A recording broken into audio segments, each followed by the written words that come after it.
Glória a Deus, cumprimento a amada igreja capaz de ser essa noite. Amém, irmãos? É por isso que eu falo duas vezes, para a segunda sair mais forte. Cumprimento a amada igreja capaz de ser essa noite. Amém? Tá vendo? A segunda sai mais forte. Glória a Deus, irmãos. Irmãos, desde já, vamos abrir a palavra do Senhor em Jeremias, livro do profeta Jeremias, capítulo 29. Jeremias, capítulo 29. Desde já, agradecendo a Deus por essa rica oportunidade que Ele nos concede, né, de estarmos aqui adorando e pregando a palavra dEle, que é sempre uma grande responsabilidade, meus irmãos. Agradecer a Deus, hoje tivemos um dia abençoado, um dia onde nós passeamos ali na casa do irmão da Nilma, rimos bastante com as histórias dele ali, é muito bom, né, irmãos? Descontrair, e realmente a família ali se divertiu bastante, foi muito bom. Ontem saímos com os jovens também, depois do evangelismo, né? Fomos ali fazer um lanche. Foi muito bom. Mas, irmãos, eu tenho que confessar um pecado aqui. Ontem eu cometi o pecado da gula, irmãos. Mas ontem eu comi, irmãos. Comi que eu fiquei preocupado. Sério. Depois que eu comi assim, eu falei, Nilma, meu Deus, tô com medo. Tô com medo de passar mal. Porque, irmãos, fui fazer a correria da sopa, buscar a sopa, né? Antes de ir pro evangelismo, deu aquela fome. Aí eu fui almoçar, a Nilma tinha feito mocotó. Mocotó é forte, né? Comi ali o mocotó, fui pro evangelismo, tomei um copo de sopa, olha, tomei um copo de sopa no evangelismo, aí me deram pipoca, me deram pirulito, e depois ainda fomos comer um hambúrguer, irmãos.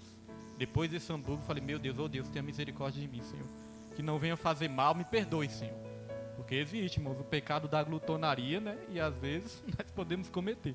Mas, irmãos, só para descontrair, né, que eu gosto da igreja bem descontraída, ninguém precisa ficar aqui nervoso, acanhado, tímido, porque nós estamos na casa do papai, irmãos. Todos nós somos irmãos, estamos aqui para nos alegrar na presença do Senhor. A igreja não pode ficar aquele ambiente retraído, né? Aquele ambiente pesado, não. A igreja é um ambiente de alegria. A Bíblia fala que nós temos que celebrar o Senhor com júbilos, cânticos, com alegria no nosso coração. Sabemos que essa crise que está aí, pandemia, tudo, muitas vezes nos preocupa, as lutas, as batalhas. Mas, irmãos, nós temos que esquecer de tudo isso, nos encher do Espírito Santo, porque aí o fruto do Espírito, que é também constituído de alegria, vai tomar os nossos corações. A nossa alegria não depende de algo, depende de alguém, e esse alguém é Jesus Cristo, e Ele se faz presente aqui nessa noite. Amém, meus irmãos? Então temos que ficar alegres. Capítulo 29, todos acharam de Jeremias? Então pergunte, pastor, qual o versículo? Versículo 10, vamos ler o versículo 10 até o versículo 14. No título da minha Bíblia, aqui no versículo 1, né, no título aqui, está a carta aos exilados. Então note que esse povo estava exilado. Esse povo estava no cativeiro. É importante decorar isso aí. Então vamos lá, versículo 10 diz assim. Assim diz o Senhor, quando se completarem os 70 anos da Babilônia, eu cumprirei a minha promessa em favor de vocês, de trazê-los de volta para este lugar. Porque sou eu que conheço os planos que tenho para vocês, diz o Senhor. Planos de fazê-los prosperar e não de causar danos. Qual é o plano de Deus, irmãos? Que a gente prospere. Prosperar não só no sentido material, mas prosperar, irmãos, é vencer. Vencer em todas as áreas. Então aqui diz, é plano de prosperar e não de causar dano. Plano de dar a vocês esperança e um futuro. Deus tem esperança e um futuro para as nossas vidas. Versículo 12. Então vocês clamarão a mim, virão orar a mim e eu os ouvirei. Então tem aqui, né, um requisito. Orar ao Senhor, buscar Ele, clamar a Ele e Ele vai nos ouvir. Versículo 13. Vocês me procurarão e me acharão quando me procurarem de todo o coração. É bom memorizar isso também, é de todo o coração. Versículo 14. Eu me deixarei ser encontrado por vocês, declara o Senhor, e os trarei de volta do cativeiro. Note que aquele povo estava no cativeiro.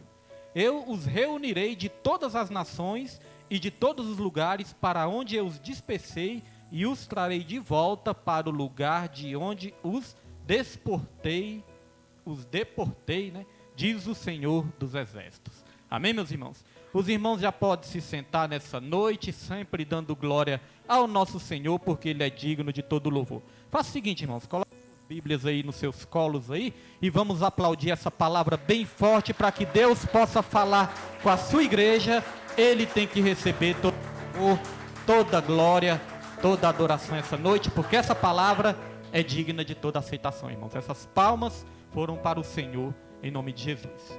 Irmãos, Deus me deu essa palavra, né? Na verdade, Deus já estava falando comigo há algum tempo sobre esse tema que eu quero tratar aqui nessa noite.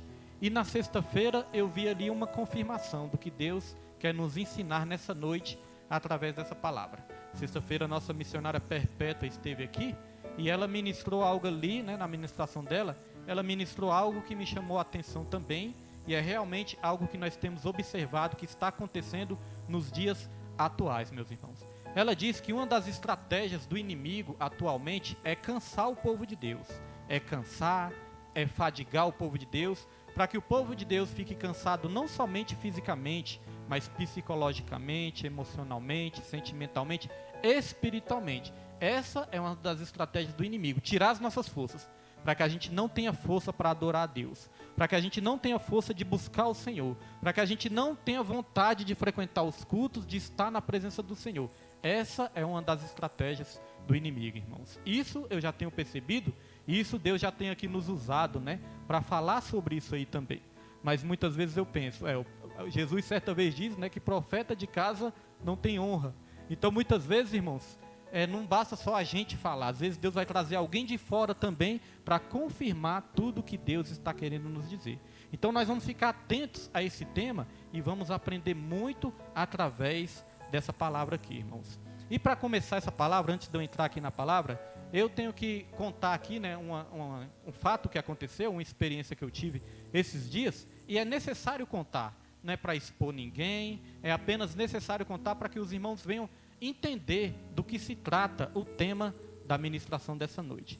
Sexta-feira, assim que acabou o culto, né, culto de cura e libertação, foi o primeiro dia da campanha, e quando a gente faz uma campanha, irmãos, é uma campanha de restauração. Essa campanha é uma campanha de restauração, de reconstrução. Só que para reconstruir, tem que tirar tudo que atrapalha, né? Para a reconstrução ser retomada ali, tem que tirar os entulhos, tem que tirar a sujeira. Então tem que tirar tudo que atrapalha para começar tudo novo. Tirar os materiais velhos, os entulhos que não servem mais e colocar, irmãos, ferramentas novas nas nossas mãos. E sempre quando nós começamos uma campanha de restauração, de renovo, a gente pede para Deus também. A gente ora para Deus, para que Deus envie mais trabalhadores para a seara. Porque o próprio Senhor Jesus Cristo, Ele disse, realmente a seara é grande, mas poucos são os ceifeiros. E aí Jesus Cristo continua, né? Então peça para o dono da seara, para que Ele envie mais trabalhadores para a seara.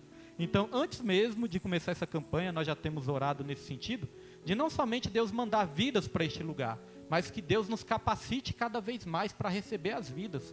Já falei isso aqui para os irmãos, para os obreiros, e esse é o nosso foco, que Deus nos capacite, para que quando Ele enviar as vidas para este lugar, a gente tenha capacidade, como líderes, obreiros também, de receber essas vidas aqui neste lugar.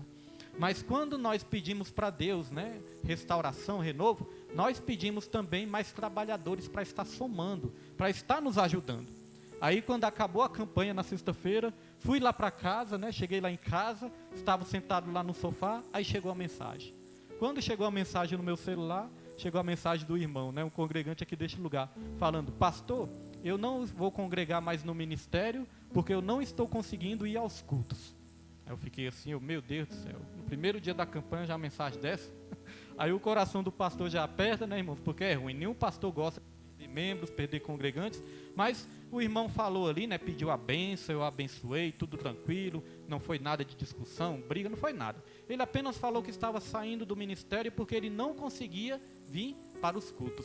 E aí quando eu analisei toda a situação, por que ele não consegue vir para os cultos, irmãos? Por causa do trabalho. O trabalho está ocupando todo o tempo dele durante a semana e ele não consegue vir aos cultos, meus irmãos.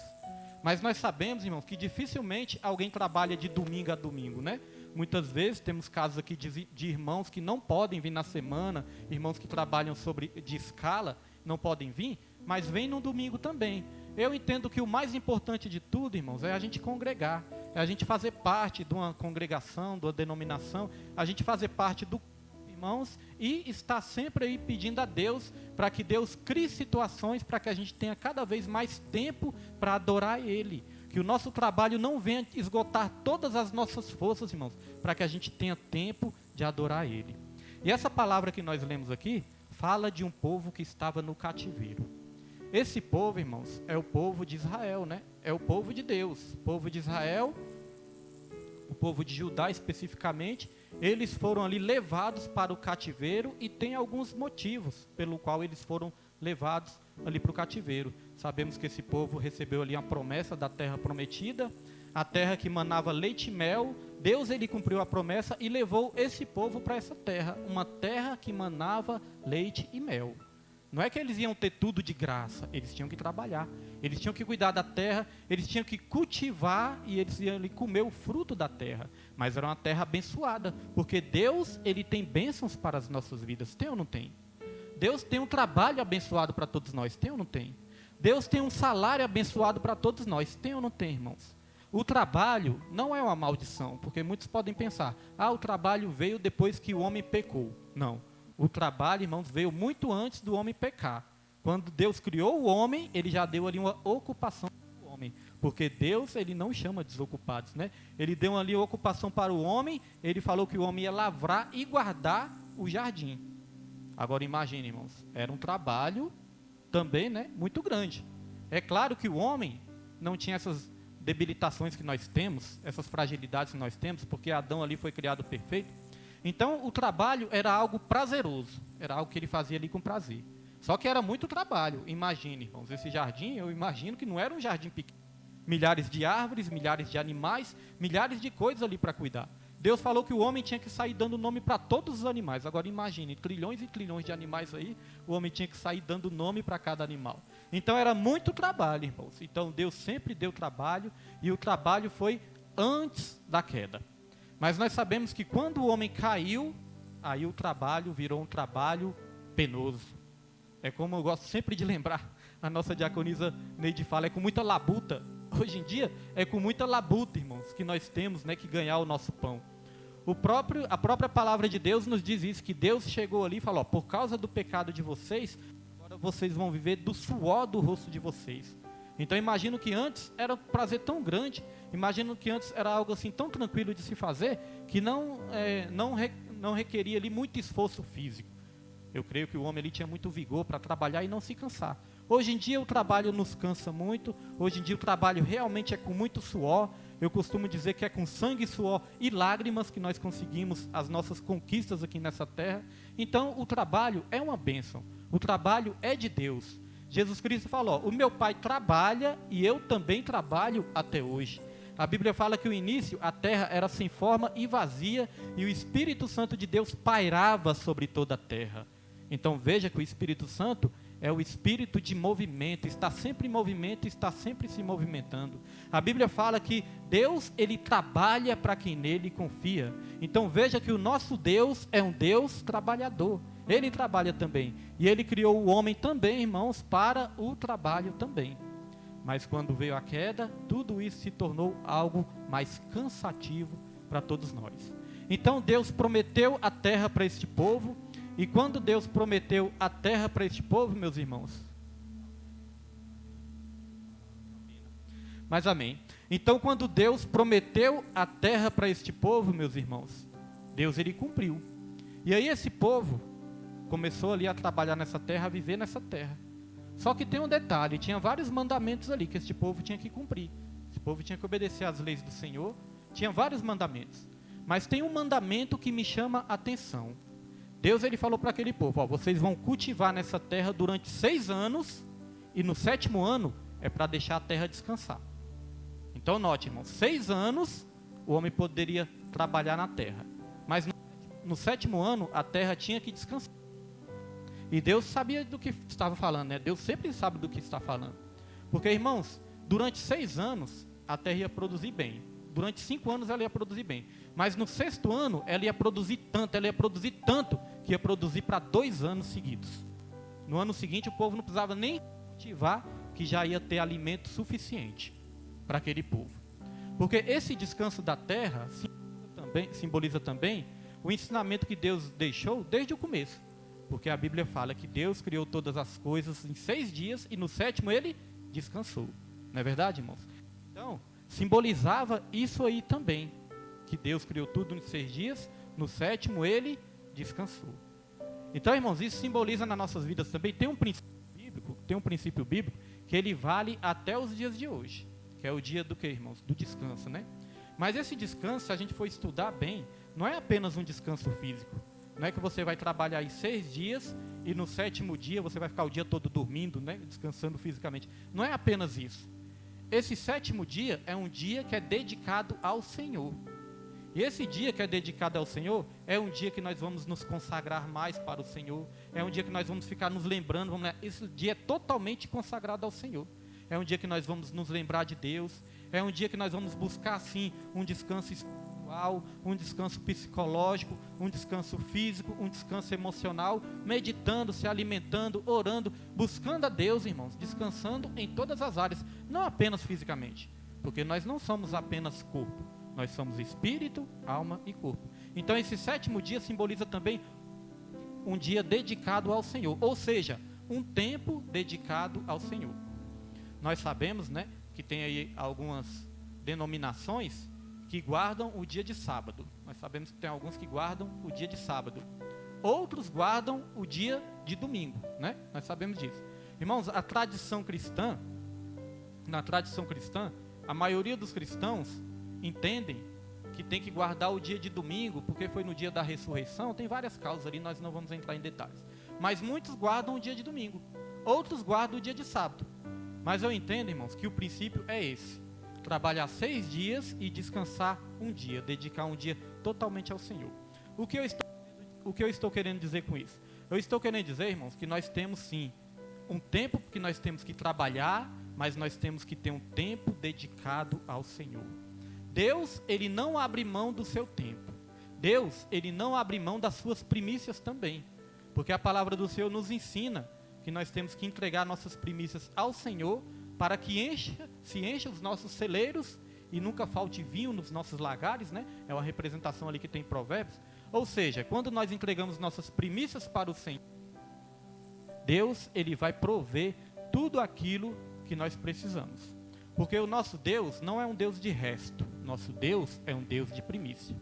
É muito importante memorizar isso. Deus não é Deus de resto, Deus é um Deus de primícia. Então nós não podemos agir assim, irmãos.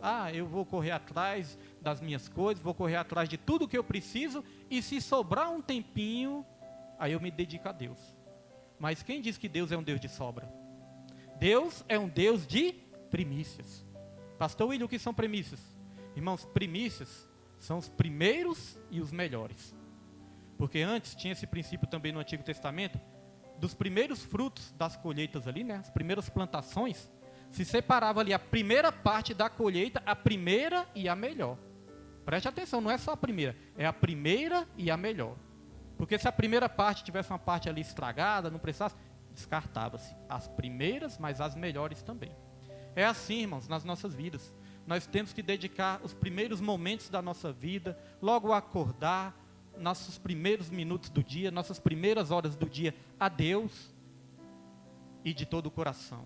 Tem que ser algo com qualidade, não restos que nós temos que entregar para o Senhor.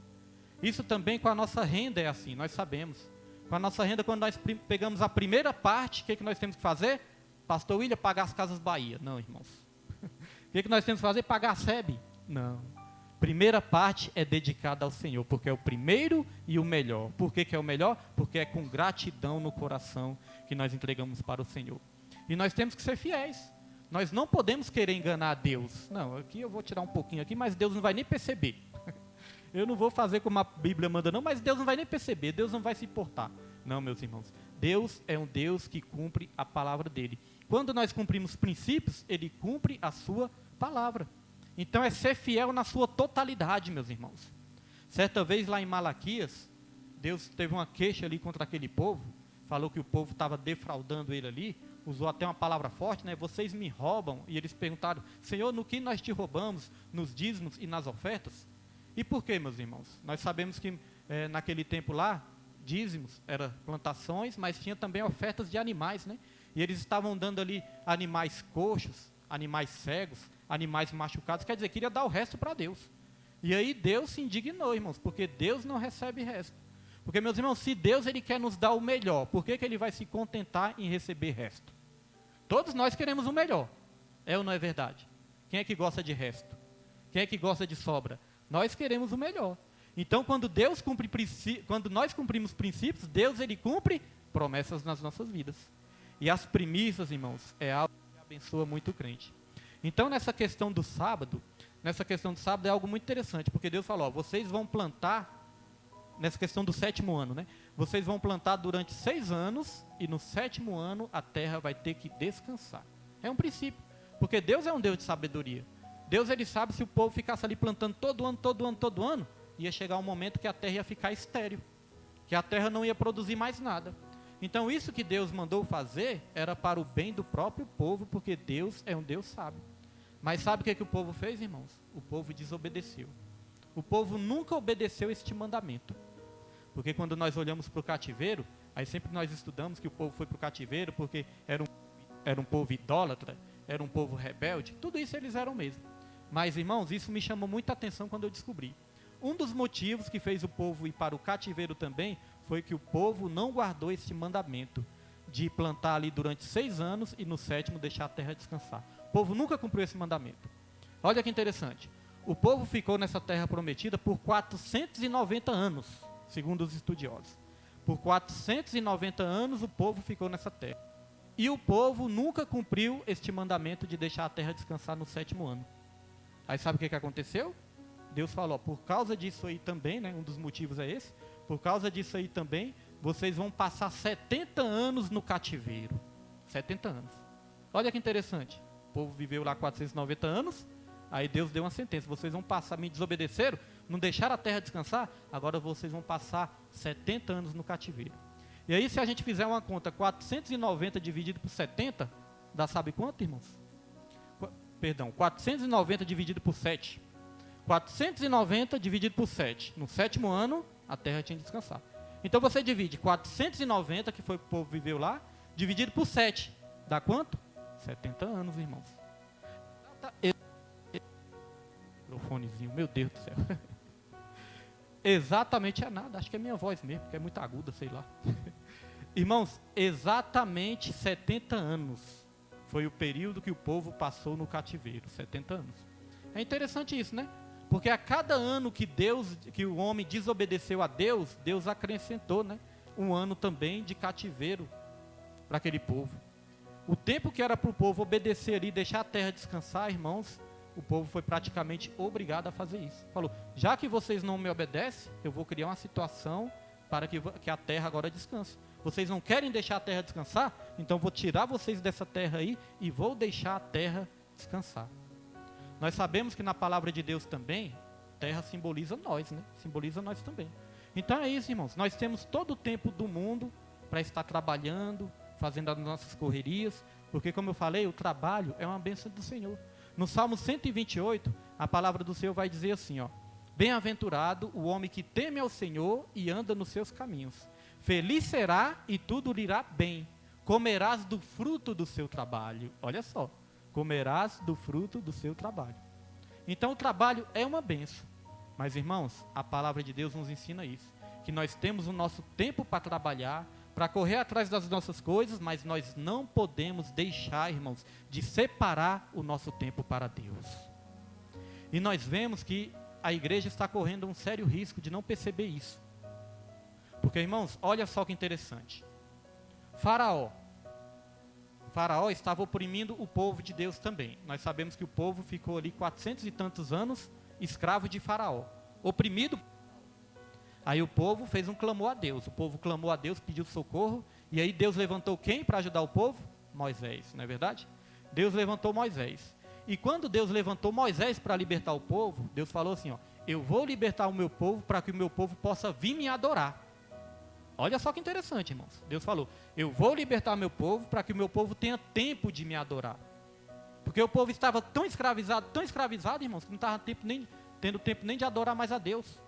A adoração já não existia mais. O povo só trabalhava como escravo, trabalhava e não adorava a Deus, porque não tinha nem tempo. Aí, meus irmãos, Deus falou isso, eu vou libertar o meu povo, porque o meu povo vai ter tempo para me adorar. Libertar desse trabalho forçado, desse trabalho escravo. Aí sabe o que o faraó fez? O faraó dobrou a carga de trabalho. Falou, tá, quer dizer que levantou um libertador aí? Quer dizer que esse povo quer ser liberto, quer ser livre? Sabe o que nós vamos fazer? Vamos aumentar a carga de trabalho. O material que antes nós dávamos nas mãos deles, não vamos nem dar agora, eles vão ter que ir atrás do material. Vai dobrar a carga de trabalho. Então o faraó dobrou a carga de trabalho para que o povo não tivesse tempo de adorar a Deus. Agora, olhe só, note só se isso não está acontecendo hoje em dia. O faraó, irmãos, desses dias atuais, está fazendo isso também sutilmente, o povo não está percebendo. Pastor William, qual é o faraó desses dias atuais? Irmãos, o faraó desses dias atuais é esse sistema. Esse sistema capitalista. Nós vivemos num sistema capitalista. Esse sistema, irmãos, a Bíblia fala que esse mundo jaz no maligno. Esse sistema jaz no maligno. Então note que o faraó dessa época é esse sistema. O mundo jaz no maligno, o faraó representava o maligno naquela época. Então o faraó dos dias atuais é esse sistema. Por quê, irmãos? Esse sistema oprime cada vez mais as pessoas mais humildes, é ou não é verdade? Os mais humildes cada vez mais estão sendo mais oprimidos. O rico está ficando cada vez mais rico, o pobre está ficando cada vez mais pobre. Então o que nós temos que fazer? Nós temos que trabalhar cada vez mais. Nós temos que correr cada vez mais atrás. E aí, meus irmãos, quanto mais a gente trabalha, mais as coisas aumentam e mais o salário diminui ou fica congelado. É ou não é verdade? Irmãos, eu tenho 23 anos de Nova Cap. E na Nova Cap, todo ano a gente tinha database ali, todo ano tinha aumento. Todo ano aumenta, todo ano aumenta o salário. Irmãos, de 7 anos para cá, 7 anos, já vai completar quase 8. De 7 anos para cá, meus irmãos, o salário congelou que não aumentou mais nem R$1. O salário da Nova Cap não aumentou mais nem R$1. Mas para a honra e para a glória do Senhor, irmãos, nesses 7 anos que meu salário não aumentou, foram os 7 anos que eu mais prosperei na presença do Senhor. Porque o tema dessa ministração, sabe qual é o título dessa ministração? O título dessa ministração é: não dependa da providência, dependa do provedor. Não dependa da providência, dependa do provedor. Por que este povo começou a plantar ali durante todos os anos seguidos, né? Começou a plantar ali e não descansou no 7º ano? Por que eles plantaram ano após ano e não deixaram a terra descansar? Porque eles não acreditaram na palavra de Deus. Eles deixaram de confiar na palavra de Deus. Porque Deus falou, no 7º ano vocês vão ter colheitas, e essas colheitas vão sobrar tanto que vocês vão ter provisões para dar também para os órfãos e para as viúvas. Vocês vão ter tantas colheitas, tanta plantação, tanta colheita, tantos alimentos, que vai dar para alimentar vocês, sua família, os órfãos e as viúvas. Então o que o povo fez? O povo não confiou em Deus. Falou, não, negócio de deixar a terra descansar, não. Eu tenho que trabalhar, cultivar mais e ganhar cada vez mais, e trabalhar cada vez mais e ganhar cada vez mais. Não confiou em Deus. É isso que acontece também no nosso meio. No nosso meio, muitas vezes nós não confiamos em Deus. Nós não confiamos que Deus vai prover nas nossas vidas, meus irmãos. Então isso é falta de confiança, é falta de obediência, e também algo muito sério que acontece. Aquele povo tinha uma missão também de alimentar os órfãos e as viúvas. Muitas vezes nos dias atuais, meus irmãos, o ser humano, a humanidade em geral, está correndo atrás só dos seus próprios interesses, dos seus próprios benefícios, quer ganhar cada vez mais, quer enriquecer cada vez mais, e muitos têm esquecido dos órfãos e das viúvas, que representam as pessoas humildes, que precisam também de provisão. Então tem pessoas que ganham, e quanto mais ganham, não dividem com ninguém. E aí vem o cativeiro. Muitos cativeiros que muitos de nós, seres humanos, estamos enfrentando, é por causa disso.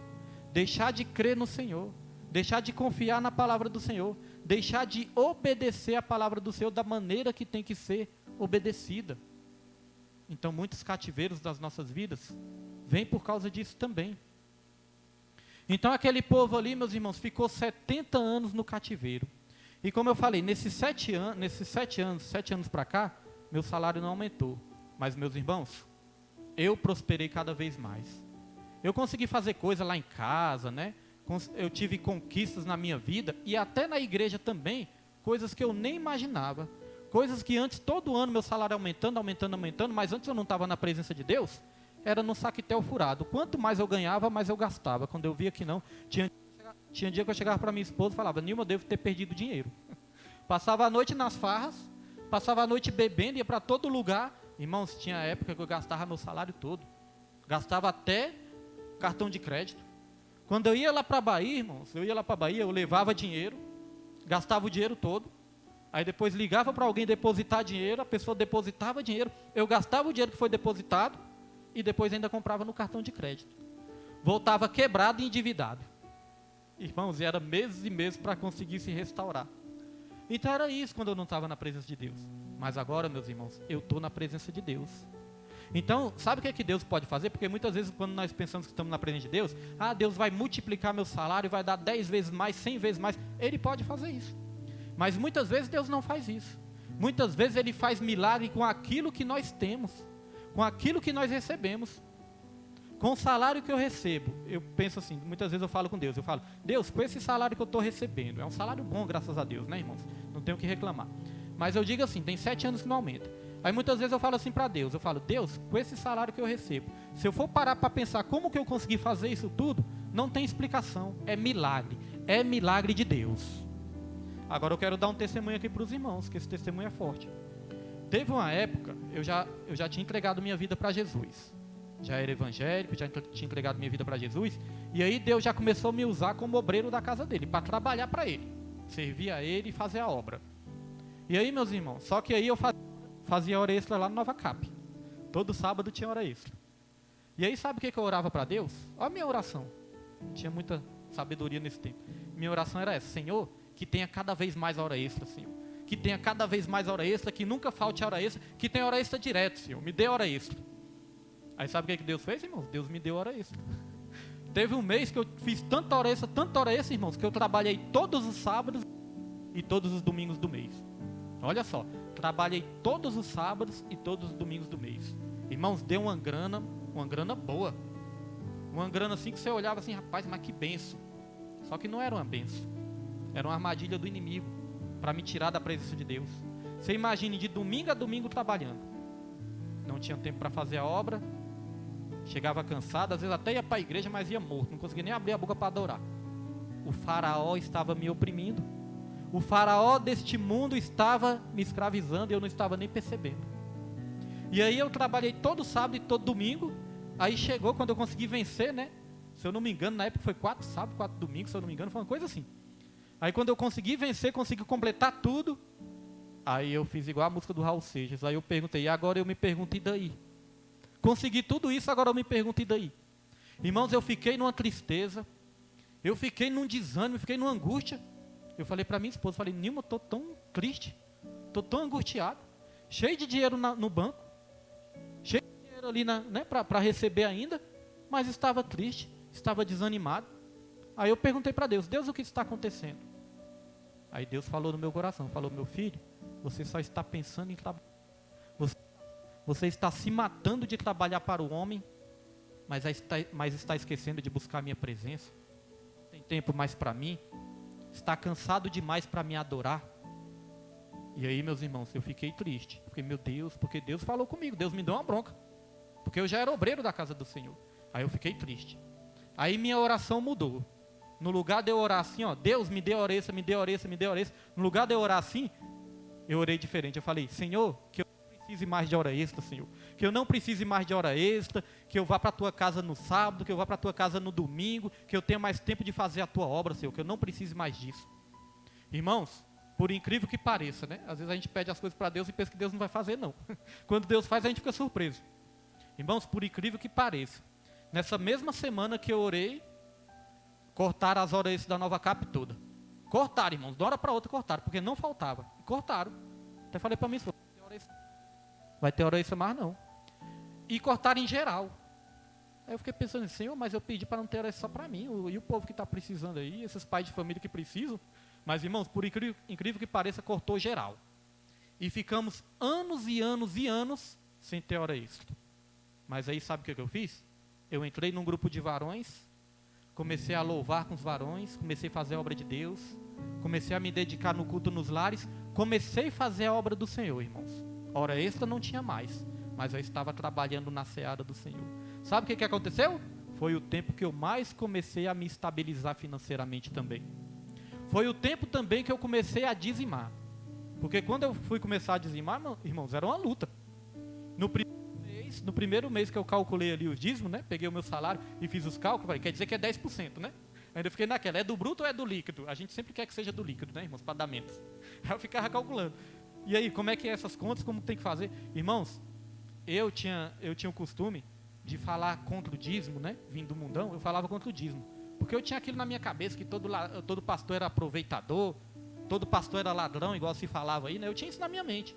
Aí eu pensava, não, esse negócio de dízimo é do Antigo Testamento, não é para os nossos dias. Eu creio que esses pastores ficam distorcendo a Bíblia aí para falar negócio de dízimo, falar que é para a nova aliança.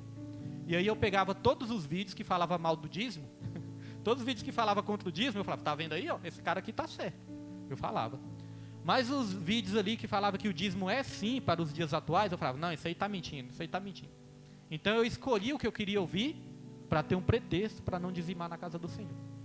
E aí eu ficava perguntando para todo mundo, e aí, o que vocês acham do dízimo? E essa história do dízimo aí, como é que é? Dias atuais ou não é? Porque, irmão, se a gente for estudar profundamente, a gente sabe que o dízimo foi antes da lei, foi ratificado na lei, depois da lei foi praticado também. Eu não encaro o dízimo como uma obrigação da lei, mas eu encaro o dízimo como um princípio da graça que pode ser praticado, é bom para a igreja e é bom para quem pratica também, porque nos liberta de toda a avareza. Então, eu ficava perguntando também para as pessoas, perguntava, e essa história de dízimo aí, como é que é isso? Aí, irmãos, quanto mais as pessoas falavam, mais eu ficava confuso. Mas eu não sabia em quem acreditar. Aí chegou certa vez, que eu perguntei diretamente para Deus. Eu perguntei diretamente para o Espírito Santo. Eu falei, Deus, eu quero ser fiel ao Senhor. Eu quero fazer as coisas corretas. Eu não quero, Senhor, andar de qualquer jeito na Tua presença. Eu quero fazer tudo certo, né? Impossível, que nós somos falhos. Mas eu quero fazer as coisas mais certas possível, Senhor, para o Senhor. Inclusive nas minhas finanças. Aí eu perguntei para Deus. Aí, meus irmãos, eu fui trabalhar. Quando eu cheguei lá no meu trabalho, aí tinha lá o encarregado e o motorista de caminhão. Aí o encarregado e o motorista de caminhão estavam conversando. E ele vestindo minha roupa, eu comecei a observar o que eles estavam falando. Aí o motorista do caminhão falou assim, ó, olha, de uns tempos para cá minha vida só piorou. Capotei o caminhão, tive que arrumar o caminhão, minha vida financeira só desandou de uns anos para cá. Aí o motorista falou, e eu sei que foi porque eu parei de ser fiel nos dízimos. Ele falou isso, irmãos, foi porque eu parei de ser fiel nos dízimos, minha vida só desandou. Aí o encarregado falou assim, ó, não, mas isso aí não é por causa do dízimo não, isso aí é coisa da tua cabeça, não é por causa do dízimo. Aí eu pensei comigo, rapaz, eu estava perguntando sobre dízimo, e essas pessoas estão falando sobre dízimo, eu creio que Deus quer me responder, né? Aí, irmãos, quando o encarregado falou assim, não é por causa do dízimo não. Aí o motorista falou assim, ó, Amarildo, o nome dele é Amarildo, né, do encarregado. Aí o motorista falou, Amarildo, isso é algo espiritual. Irmãos, aí Deus falou no meu coração, aí eu ouvi a resposta de Deus. Falei, rapaz, eu fico procurando aí vídeos, procurando resposta no homem, procurando resposta, né, em estudos. É claro que nós temos que estudar. Mas muitas vezes eu ficava procurando resposta dessa terra. E aí Deus falou no meu coração, isso é algo espiritual. Porque só os espirituais que entendem as coisas do Espírito. Quando eu vi essa resposta, falei, Senhor, está aí a resposta. Eu vou começar a ser fiel no dízimo. No primeiro mês, foi aquela luta. Quando eu calculei, eu falei, isso tudo que eu vou ter que dar? Até pensei em tirar um... Acho que eu não vou dar no primeiro mês esse tanto não. No segundo mês, pensei em tirar um pouco. Aí depois eu, não quer saber de uma coisa? Se é para ser fiel, vamos ser fiel de verdade, né? Aí, meus irmãos, tirei ali o meu primeiro dízimo, no primeiro ano, foi chorando mesmo, foi com alegria, a Bíblia fala não. Cada um dei com alegria, eu dei quase chorando, no primeiro mês. Aí, irmãos, foi passando, segundo mês, terceiro mês, quarto mês, irmãos, se tornou algo tão prazeroso na minha vida, que eu não via a hora de chegar o dia que eu tinha que pegar o meu envelope e depositar lá o meu dízimo, irmão. Não via a hora de tão prazeroso que se tornou isso. Porque Deus é que opera em nós, tanto querer quanto efetuar. Porque, irmãos, quando a gente pega um envelope desse aqui, a gente está observando esse envelope e a gente pensa no seguinte, graças a Deus, eu tenho como contribuir com a obra do Senhor. E se eu não tivesse como? Se eu estou pegando um envelope desse e contribuindo, é porque Deus me abençoou antes. E aí eu posso contribuir. Porque a Bíblia fala, coisa mais bem-aventurada é dar do que receber. Quando nós estamos dando, é porque nós temos para dar. E quando nós recebemos é porque nós estamos precisando receber algo. Então, porque se você dá, é porque você pode dar. E aí, desde o tempo que eu comecei a praticar a questão do dízimo, minha vida só prosperou. Às vezes eu dou, né, esse testemunho, eu não sou de dar muito esse testemunho não, mas às vezes é necessário. Porque um dos erros da igreja, dois extremos da igreja, um extremo é falar só em dinheiro. Isso é um extremo, né? Falar só em dinheiro, passar o culto todo falando só em dinheiro. Mas o outro extremo é nunca falar de dinheiro. Nós não podemos cometer esses erros, porque Jesus mesmo ensinou muito sobre o dinheiro. Então, meus irmãos, minha vida só melhorou. Mas como eu dei esse testemunho, teve uma época que eu pensava só em trabalhar e não estava adiantando nada. Então perceba, irmãos, que o faraó desses dias atuais está fazendo isso com o povo de Deus também. Está dobrando as cargas de trabalho do povo, deixando o povo cansado, deixando o povo exausto, e o povo está fazendo igual o povo daquela época, está deixando de confiar em Deus. Porque quais são as promessas de Deus? Olha, vamos lá no Salmo 127. Salmo 127, irmãos. Deus tem promessas sobre as nossas vidas. Nós temos que crer nas promessas de Deus. Aquele povo foi para o cativeiro porque deixou de crer. Quando aquele povo foi para o cativeiro, ele teve ali que trabalhar muito e trabalhar para os outros. Note uma coisa, na terra prometida aquele povo trabalhava, mas eles comiam da sua própria plantação. Mas quando eles foram para o cativeiro, eles tiveram que trabalhar para os outros. Trabalhava e o dinheiro não ficava nem para eles, as plantações, as colheitas não ficavam para eles. Olha o que fala no Salmo 127, versículo 1 e versículo 2. Diz assim, ó: se não for o Senhor o construtor da casa, será inútil trabalhar na construção. Se não é o Senhor que vigia a cidade, será inútil a sentinela montar guarda. Será inútil levantar cedo, olha o versículo 2, irmãos. Será inútil levantar cedo e dormir tarde, trabalhando arduamente, ou em algumas Bíblias, né, comendo pão de dores, né, trabalhando arduamente por alimento. O Senhor concede o sono àqueles a quem Ele ama. Olha o versículo 2. Será inútil levantar cedo, deixa eu ver nessa tradução aqui, né? Inútil vos será levantar de madrugada, repousar à tarde, comer o pão de dores, pois assim dá Ele aos seus amados o sono. Sabe o que está dizendo aqui? Que muitas vezes, nós, seres humanos, estamos comendo pão de dores, porque nós não estamos confiando mais no provedor que é Deus. O povo lá de Israel, eles deixaram de confiar no provedor e só estavam confiando na providência, com medo da providência acabar. Muitas vezes nós estamos assim também, nos matando de trabalhar, mas estamos deixando de confiar no provedor, porque estamos confiando só na providência. E aí a Bíblia fala que é o pão de dores, ou seja, muito desgaste.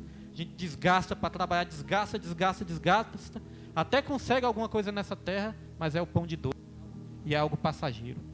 A Bíblia fala lá em Provérbios 10, versículo 22, as bênçãos do Senhor é que enriquece e não acrescenta dores. Então quando nós trabalhamos com a força do nosso braço, irmãos, nós até conquistamos ou não conquistamos? Até o ímpio prospera, irmãos, prospera ou não prospera? O ímpio quando se esforça, estuda, trabalha, ele prospera também, mas é com a força do seu próprio braço.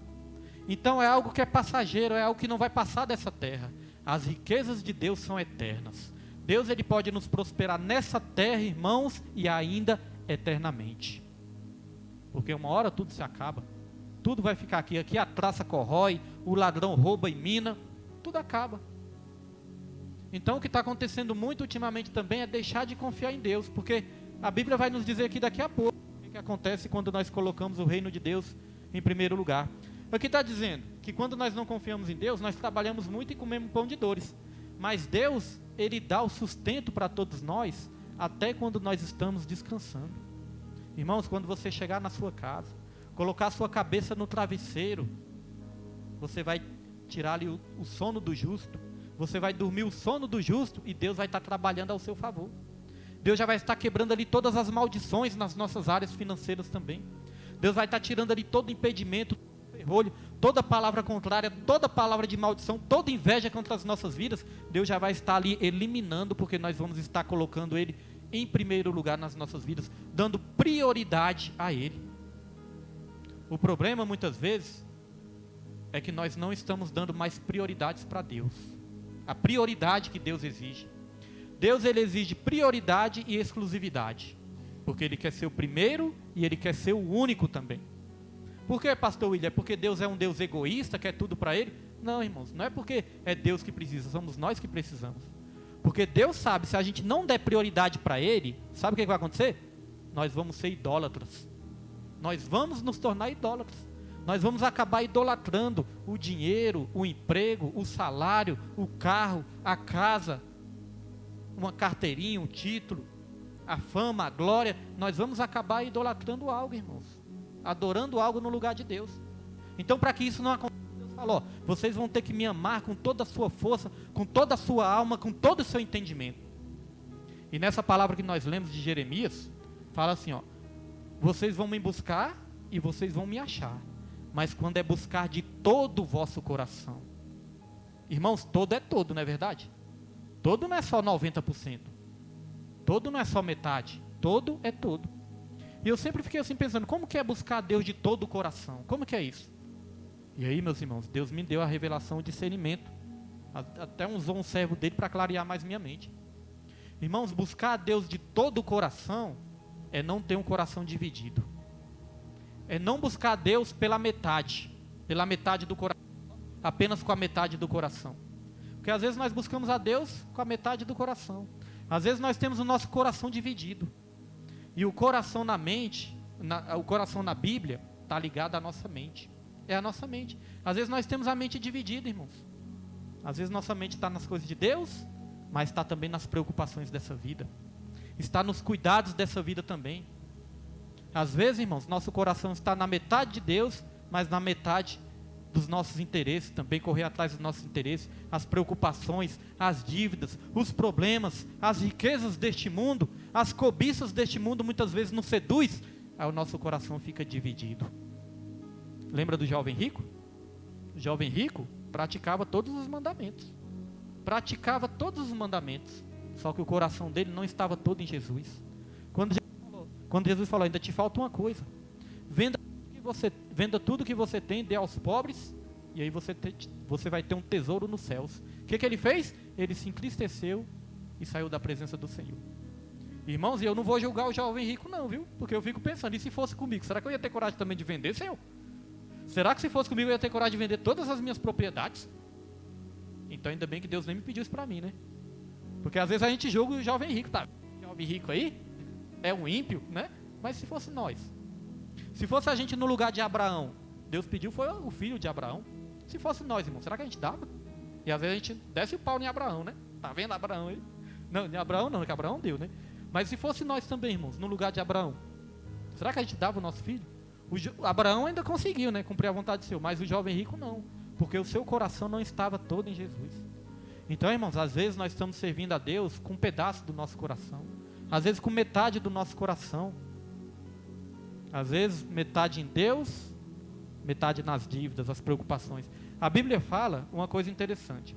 A Bíblia fala que o semeador saiu para semear. E ele jogou a semente ali em 4 solos diferentes, né? 3 solos a semente não vingou, apenas em um vingou, né? Apenas um era terra boa. Mas ali tem um solo que é interessante. Vai dizer que o semeador, ele jogou uma semente ali que caiu no meio dos espinhos. Aí os espinhos cresceram, e a semente significa o quê? A palavra, né? A palavra de Deus. E aí a semente caiu no meio dos espinhos. Aí os espinhos cresceram e fizeram o quê? Sufocaram a semente. Ou seja, sufocaram a palavra. Aí Jesus vai explicar o que são esses espinhos. Os espinhos, sabe o que são? Os espinhos são os cuidados dessa vida, as preocupações dessa vida ou o engano das riquezas. A ilusão das riquezas, né? Então veja que os espinhos também são as preocupações que nós podemos ter nessa vida. Foca a palavra. Às vezes é tanta preocupação, tanta dívida, tanta coisa que nós temos que correr atrás, irmãos, que nós deixamos de acreditar na palavra de Deus. Aí a Bíblia fala, ó, dedique mais tempo para mim, me busque em primeiro lugar, me dê prioridade que eu vou te sustentar. Aí muitas vezes nós não acreditamos. Não, se eu me dedicar mais a Deus, eu não vou ter tempo de correr atrás das minhas coisas e vai faltar na minha casa. Aí nós deixamos de confiar. Nós deixamos de acreditar. E aí a palavra fica sufocada e se torna infrutífera nas nossas vidas. Porque para que a palavra, irmãos, realmente seja eficaz nas nossas vidas, nós temos que não somente crer nela, mas nós temos que aplicar ela nas nossas vidas. Todos nós queremos prosperar. Todos nós queremos ter um emprego bom, um salário bom, uma casa boa, um carro bom. Mas será que nosso coração não vai ser dividido, não? Se a gente conseguir conquistar essas coisas? Metade em Deus e metade na minha casa. Mas a pessoa pede um casarão para Deus, uma casa, né, dos sonhos. Aí Deus dá. Aí a pessoa pensa, eu não posso ir para o culto não, porque se eu for vão roubar minha casa. Tem que ficar aqui vigiando. Às vezes a pessoa pede um carrão do ano. Quando Deus dá o carro não sai nem da garagem. Não serve para nada, para ajudar o próximo, para ajudar os nossos irmãos. Às vezes a gente, até mesmo na nossa família, né? Às vezes a gente pede um filho, um neto. A gente pede alguém na nossa família, uma criança, um bebê. Aí quando Deus dá a criança, o bebê fala, agora eu não posso mais ir para a casa de Deus não, porque eu tenho que cuidar da nossa criança. Então, meus irmãos, nós temos que ter cuidado com isso. Porque às vezes nós podemos deixar a bênção se transformar em um ídolo nas nossas vidas. Isso é sério, irmãos. Eu sei que a palavra não é muito agradável, não. Mas eu estou aqui para agradar em primeiro lugar o Espírito Santo do Senhor, meus irmãos. Porque eu já cometi esses erros. De deixar de colocar Deus em primeiro lugar na minha vida, e minha vida começou a desandar. Hoje ainda eu não consigo 100%, claro, ninguém consegue. Mas só de Deus ver a vontade que nós temos no nosso coração, Deus ele vai providenciar tudo que nós estamos precisando. Então nós temos que ter cuidado, irmãos, com a opressão do faraó desses dias atuais. Como eu falei, esse sistema injusto. É esse sistema onde...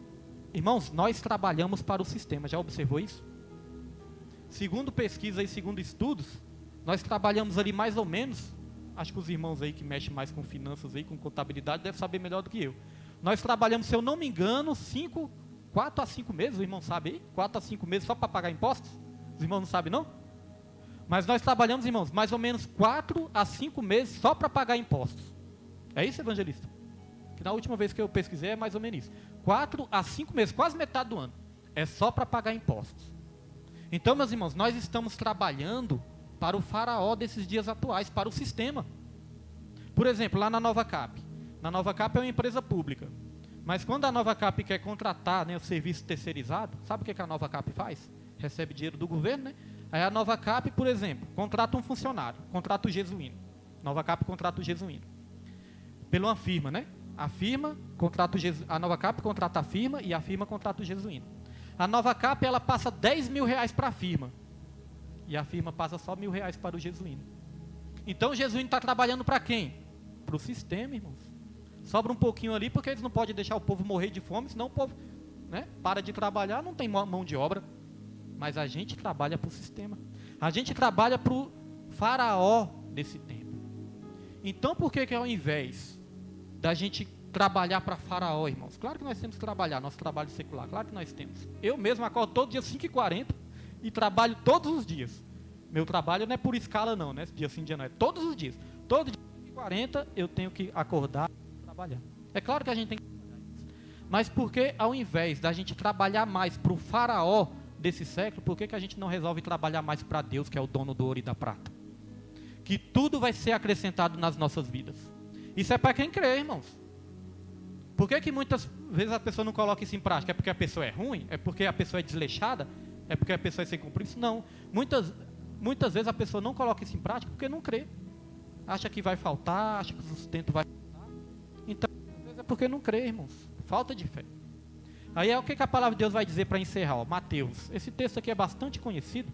Mateus capítulo 6, versículo 25. Os irmãos abram aí. Mateus 6, 25 para nós estarmos encerrando aqui.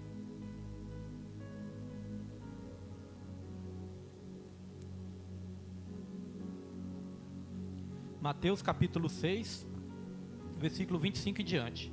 Olha o que o próprio Senhor Jesus Cristo disse. Ó. Portanto, eu digo, não se preocupem com a sua própria vida, quanto ao que comer ou beber. Nem, portanto, não... Peraí. Ao que comer ou beber. Nem com seu próprio corpo, quanto ao que vestir. Não é a vida mais importante que a comida? E o corpo mais importante que a roupa? Observem as aves do céu.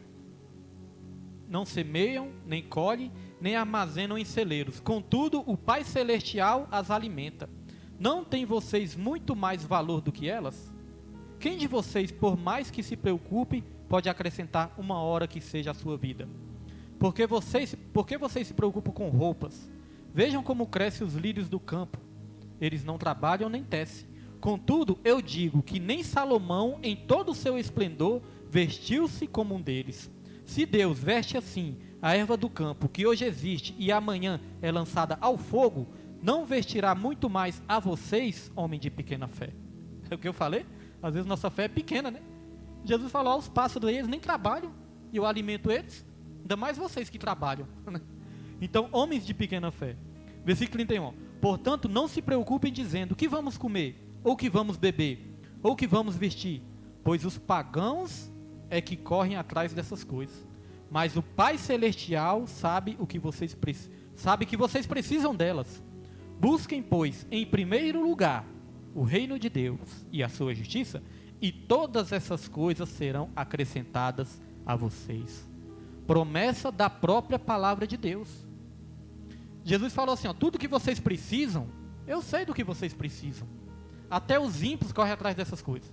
Irmãos, não tem nenhum mandamento bíblico para a gente correr atrás das bênçãos. Mas tem um ensinamento bíblico que as bênçãos seguirão aqueles que creem e alcançarão. Está lá em Deuteronômio 28, né? Essas bênçãos te seguirão e te alcançarão. Então não é o crente que tem que correr atrás das bênçãos, irmãos. São as bênçãos que seguem o crente e alcançam o crente quando o crente está no centro da vontade do Senhor. Então quando nós buscamos a Ele, nós o encontramos, mas é quando nós buscamos de todo o nosso coração. Nosso coração não pode estar dividido entre Deus e a diversão desse mundo, né?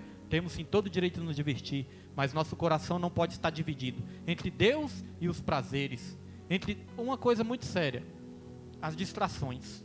Tem coisas que não são pecados em si, mas são distrações. Hoje em dia a maior de todas as distrações que está tendo, internet, né? Internet é uma distração tão grande. Você pode ficar ali 1 hora, 2 horas, 3 horas, 4 horas ali na internet, numa rede social ou num videogame. Eu não sei o que mais que os irmãos podem fazer, né? Todos nós podemos fazer na internet, mas você pode gastar ali várias horas. Se alguém perguntar, pastor William, a internet é pecado? Não, irmãos, a internet não é pecado em si, mas dependendo do uso, se torna distrações que nos afastam cada vez mais da presença de Deus. A gente fica cada vez mais viciado, cada vez mais ansioso, e quanto mais ansioso, mais a gente usa. Já reparou isso? Se a pessoa for usar a internet para aliviar uma ansiedade, quanto mais ela usa, mais ela fica ansiosa. E quanto mais ela fica ansiosa, mais ela usa. É um círculo vicioso, que nunca para. Então isso é um perigo muito grande. Depois os irmãos assistem uma pregação do Paulo Júnior, fala o perigo das redes sociais. É igual uma dependência química. Então, meus irmãos, o que está acontecendo nos dias atuais? O faraó desse século está querendo oprimir o povo, está querendo distrair o povo, está querendo descansar, está querendo cansar o povo cada vez mais, para que o povo não tenha força.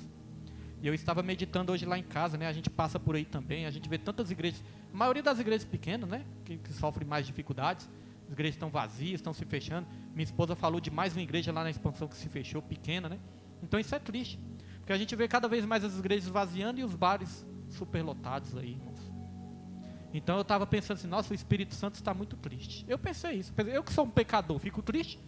Imagina o Espírito Santo que é santo. O Espírito Santo está muito triste com o povo. Claro, não generalizando, não todos nós, irmãos. Mas eu digo assim, o Espírito Santo está muito triste com a maioria do povo. Porque o povo não quer adorar mais com aquele vigor, com aquele ânimo. Porque a Bíblia fala que Deus ele procura verdadeiros adoradores. Se Deus procura é porque não é fácil achar. Imagine um Deus que sabe de todas as coisas, é onipresente, está em todos os lugares procurando, irmãos. Deus está procurando verdadeiros adoradores, então porque não é fácil achar. E se existem os verdadeiros é porque existem os falsos também. Jesus falou, esse povo me louva com os lábios, mas o coração está longe, o coração está dividido. Então não está fácil achar. Aí eu pensei, o Espírito Santo está muito triste. O povo não está querendo buscar, o povo não está tendo mais aquela alegria de cultuar, muitas vezes vai por obrigação. Às vezes só porque o pastor falou, aí o povo, não, eu tenho que ir lá para o pastor parar de falar. Mas irmãos, não é assim que Deus quer. É claro que o pastor fala mesmo, né? Que o pastor quer que os irmãos venham. Mas irmãos, não é assim que Deus quer. Hoje, né? Nosso irmão Jesuíno louvando aqui, eu brinquei até com minha esposa, o irmão Jesuíno assim falou, né? Olhe para o seu irmão e fala, que bom que você veio. Aí minha esposa olhou para mim e falou, que bom que você veio. Eu falei, não, mas eu tinha que vir de qualquer jeito mesmo. Mas eu falei brincando, irmão, só para descontrair. Falei, mas é verdade, irmãos, eu sou pastor, mas muitas vezes, quem diz que muitas vezes eu estou tendo força para vir também? Às vezes não vem assim, mas, meu Deus, eu tenho que ir. Porque as ovelhas podem faltar. Muitas vezes o pastor olha aqui, sempre está faltando uma ovelha ou outra. Sempre que o pastor está aqui na frente, ele vê está faltando uma ovelha ou outra. Mas as ovelhas, na maioria das vezes que estão aí, sempre olha para cá, está o pastor aqui na frente. Porque o pastor tem que vir, irmãos. Mas Deus, ele não quer, olha só, Deus, ele não quer que a gente venha para a igreja. Deus, ele quer que a gente queira vir para a igreja. Porque para vir arrastado, vir forçado, vir sem vontade de vir, só por uma obrigação religiosa, irmãos, isso aí Deus nem recebe. Mas aí nós podemos pedir, né, a misericórdia de Deus, porque nós somos fracos. Mas o nosso Deus é forte. Muitas vezes eu já vim aqui para o culto arrastando. Mas, irmãos, é melhor vir arrastando do que não vir. Porque se a gente não vir, nós vamos ficar mais fracos ainda. Então, meus irmãos, não vamos deixar, né, não vamos deixar de adorar o nosso Deus, de colocar Ele como prioridade nas nossas vidas. Não vamos deixar o faraó desse século, irmãos, fazer com que a nossa adoração fique dividida, nos cansar. Vamos confiar em Deus. Vamos confiar, se a gente botar Ele como prioridade nas nossas vidas, meus irmãos, Ele vai acrescentar todas as coisas e ainda vai multiplicar e ainda vai prosperar. Essa pregação não é muito fácil do pastor fazer, não, porque muitas vezes o pastor faz e muitas vezes tem pessoas que não gostam, pessoas que não se agradam disso. Mas se o pastor faz essa pregação, irmãos, não é porque o pastor quer ver o mal, é porque o pastor quer ver todo mundo abençoado até o tutano.